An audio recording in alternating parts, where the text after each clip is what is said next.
Boys, we once again find ourselves in the middle of a big Twitch battle. What's it about? React streams. Yep, seriously, again. I thought we got over this when the MasterChef meta crashed and burned earlier this year when Pokimane and Toast got banned. But apparently, we're not quite over it yet. Though this time, instead of people arguing over streamers watching network TV shows, they're arguing over whether or not streamers should be watching YouTube videos on stream. And weirdly, the drama is including Charlie from Penguinz0, who honestly does a better job at reacting than most streamers, which I realize doesn't really mean much. But at least you could tune into Charlie's stream and not expect to be watching a video while the streamer is gone and only their chair is on stream, right? But what exactly happened? Well, a YouTuber named DarkViperAU posted a Google Doc to Twitter about React streamers, and it was just a tiny bit inflammatory, if I had to say so. His original tweet read, "All reactors are bad people. They exploit others to benefit no one but themselves. Collectively, they have stolen millions of dollars from actual creators and have stopped countless thousands from having a career. How the React grift works by DarkViperAU." So as you can guess, his rhetoric does not calm down on the inside of the document itself. In fact, it gets a little bit more inflammatory in the pages. DarkViper calls out a few streamers specifically within the doc, one of those being Charlie from Penguinz0, who also streams on Twitch and has been known to react to people's videos on stream. Charlie didn't like the way things were worded within the document, specifically how DarkViper compared consent to watch someone's videos on stream to consent to have a relationship with them, which is admittedly just a tiny bit of hyperbole on DarkViper's side. And I guess Charlie just didn't like that he was being compared to an abuser, even if it was a big hyperbole. So Charlie made a video where he basically ignored all of DarkViper's points to just dunk on him for making a bad comparison, and surprisingly, he actually got called out by his own commenters. From what I've read, the main points in a real brief summary here of DarkViper's doc are that React streamers are lazy, they steal content from YouTubers, they don't ask permission before using somebody's video. Streamers seem to believe that there's this kind of culture of implied consent between YouTubers and streamers, which doesn't really exist, and that React streamers are taking money from small creators and pocketing that change for themselves. Charlie, to his credit, did admit that there are some cases where he won't react properly and could do more to actually contribute to the reaction and support the creators, even going so far as to promise change on how he reacts from now on, which is honestly a great outcome and might just help change the culture over at Twitch today. But that's the real thing that I wanted to talk about, the culture at Twitch. As a small but growing creator, how do I feel about people reacting to my videos? But to answer that, we have to understand the culture over at Twitch, because there are two types of React streamers, and they're not really exclusive. Streamers tend to fall between one of the two categories at different times, even in the same stream. So what are they? The categories that I think of are the content thief streamers, and the other one being content builder streamer. Basically, there's one major thing that separates the two categories between being a content thief streamer and a content builder streamer, and that's effort. I know, streaming is really hard, so why should they have to put in even the minimum bit of effort? Which sounds kind of like a dig, but this is genuinely a sentiment that I saw in the comments on my video on the MasterChef meta. Editing MattyO jumping in here, just wanted to remind you to like, comment, and subscribe. As a small but growing channel, those three things really help out and help the video reach more people. So thank you for doing that. Let's get back to it. Since it's going to be the more controversial take, let's talk about the content thief streamers first. This kind of streamer is basically a clone of Jinx from the early days of the React drama on YouTube, watching a video in its entirety while adding little to nothing to the video. Basically, people who think that they're untouchable, despite the fact that they're literally breaking copyright law by not even trying to transform the content that they're watching. There's a concept in copyright law that's called fair use. Now, I'm not a lawyer, and you probably shouldn't be taking your legal advice from a random YouTuber anyway, but basically the gist of it is that you can reuse someone's copyrighted material if you add value to it and transform it in some way. It's my opinion that the content thief streamers do not meet the threshold of fair use, and could honestly probably be taken down with the DMCA if a creator really had enough of their videos being shown on screen. But these streamers tend to find themselves as untouchable, usually watching YouTube videos uploaded by random creators while they eat their food, adding nothing to the video. Unless you count slurp sounds, because for some reason, from what I can tell, streamers eat a lot more soup and noodles than the average person, but that's just my opinion. In some cases, there have literally been streamers who leave the room while somebody's video is playing, so they are quite literally adding absolutely nothing for that entire period, since they can't even be bothered to sit there and pretend. That is straight up stealing, in my opinion, at least for the section that you're not there. But some people will make the argument that it's okay, because the poor streamers have such hard work days, streaming for 10 to 12 hours a day, and they just need a break every once in a while, which is actually fair. I agree, they need breaks. Everybody needs a break every once in a while. But what's not fair is for you to steal someone's video and play it in its entirety to all of your viewers without adding anything, and essentially taking the views and money away from that creator because you needed a break. Your right to a break does not entitle you to steal. I'm sure there's many other things that you could do to fill the screen while you're gone on your break. I know that just queuing up a video and hitting play is easier than any other option, but it's also your entire job to figure out what to stream and when. Can you literally not plan that far ahead? Another thing that these types of streamers will constantly say is that any criticism about their lack of transformative content can be boiled down to react harder. This is a straw man argument. Basically, they're saying that if they are not reacting, it's the content creator's fault, because if there was something to react to, they would react better. But they can't just react harder on their own. They can't make up a reaction because that would be pretending. But it's a straw man. The streamer is the one who is causing the problem by not contributing anything. The entirety of the fair use falls onto their shoulders since they put themselves into that position. You shouldn't be reacting to things on stream if you have nothing substantial to add. End of story. It's not a case of people telling you to react harder. It's a case of people telling you that if you're going to react and use fair use as your excuse for doing so, there is a responsibility on you to determine before you start whether or not you can add something transformative. You cannot simply say that it's not your fault that you couldn't transform the content after showing it in its entirety to your audience, because you're the responsible party in this as the streamer, legally and honestly as a stream community thing too, because you're supposed to be the one entertaining your viewers. You shouldn't rely on a random YouTuber to entertain your own stream for you. The final thing that I'll mention about these content thief streamers is that they'll say things along the lines of, well, most YouTubers are okay with this, so we're just able to watch whatever we want unless they've told us otherwise, which implies that there's some kind of comprehensive consent of every YouTuber on the platform for streamers to watch their videos, which is not the case. Moreover, this is a terrible argument because if you're not stealing content, if you're actually adding something and transforming content, then you don't need to use this as an excuse because you have the right to do it if you are transforming content. However, if you're a content thief streamer and you're not adding anything to it, you will argue that you're okay doing that because everybody says it's okay and it's a cultural thing and everything, but it's just not true. Again, if you're doing it legally, it's not a problem. It's only a problem if you're stealing the content. That being said, I don't actually have a problem with react streamers as long as they're actually doing something transformative that falls under the fair use exception. There's a huge difference between someone leaving their chair on stream as they went to the bathroom while the video plays, and someone who is genuinely adding to the experience for the viewers, both legally and in a community way, in my opinion. Viewers should be tuning into your stream to see the streamer, not to see who the streamer is watching. You shouldn't have a random YouTuber entertaining your entire chat, and that's basically what's happening. If you're streaming multiple videos over the course of your stream and you're not adding anything, you're not doing anything, you're not hosting the stream. Those YouTubers are hosting the stream for you. It's just they're not aware of it, they're not there, and you are making money off of it and they're not, if that makes sense. Which brings us to the Chad content builder streamer, the other type of streamer, the good type of streamer. A content builder streamer, in my opinion, is someone who is actually adding to the experience of the video, otherwise known as just doing the bare minimum to engage their viewers and transform the original content. There's a lot of different ways that a streamer can do this, and it doesn't entirely rely on how much of a video that they're using.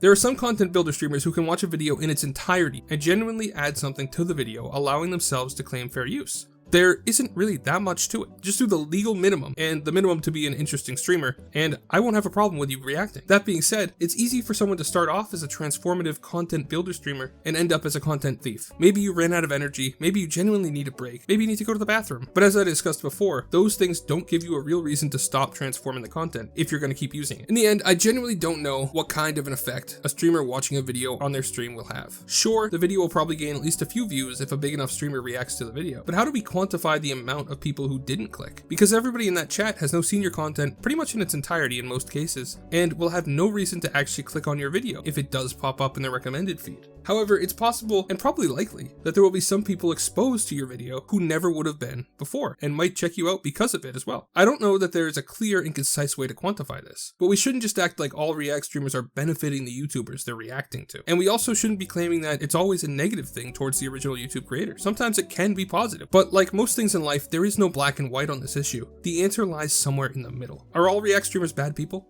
No, I don't think so. I really disagree with DarkViper on that one. However, since the dawn of human history, there have always been bad actors, people who take things in the wrong direction to try to reap all the benefits for themselves without considering others. So no, they're not all bad people, but there are a few bad actors within this React streaming community, and I think that the good streamers should try and help the bad ones understand what they're doing wrong, and in that action, make the community better for everyone else. Now, I hope that wasn't too rambly for you guys. I know it was mostly my personal opinion, and I would really be happy to see what your opinions are down in the comments. Remember to like and subscribe while you're down there as well. I mean, if you're going down there already anyway, you might as well just do it, right? Thank you so much for watching. Have a great day, and God bless you.